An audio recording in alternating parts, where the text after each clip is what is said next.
Men bilan Oyjonni birinchi cho'movchiligimiz ruxsat so'rashdan boshlangan. Haligacha men uchun bu og'ir tema. Hozir yig'ishtirib sizlarga aytib bermoqchiman. 18 yoshman, yangi kelin bo'lganman. Bir oy turmush o'rtog'im bilan hech qayerga chiqmadik. Bir kun turmush o'rtog'im keyingi Malikaga ketamiz dedilar.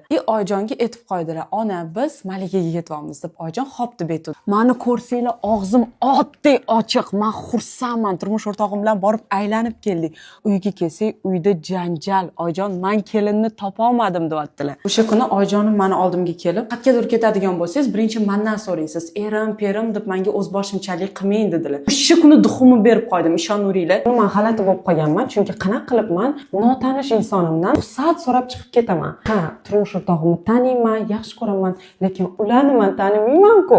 Alam qilgan menga. Nimaga uyda shuncha ko'p katta insonlar bor, hech kim bir-biridan ruxsat so'ramaydi, lekin men ruxsat so'rab chiqib ketishim kerak. 3 yil birga turgan bo'lsak, hech qayerga chiqmaganman. Shunchaki ruxsat so'ramaslik uchun. Hozir bu oilada yashab kelayotganimga 5 yil bo'ldi, lekin haligacha men ruxsat hech kimdan so'ramayman. O'zimga qulayroq variant topdim. Agar qayergadir ketadigan bo'lsam, "Oyjon, bolalarga qarab tura olasizmi? Bitta joyga borib kelishim kerak. Vaqtingiz bormi?" deb shunaqa so'rab ketadigan bo'lganman. Garnetni men shu gubkasini sevdim-da, unda olib boshqasiga qistirib, dalshi ishlayveraman. Granitni ham qirib qo'ymaydi, top-toza saqlaydi. Siz nima deb o'ylaysiz? Katta inson boshqa katta insondan ruxsat so'rash kerakmi yoki o'zi bilib ishini qilish kerakmi?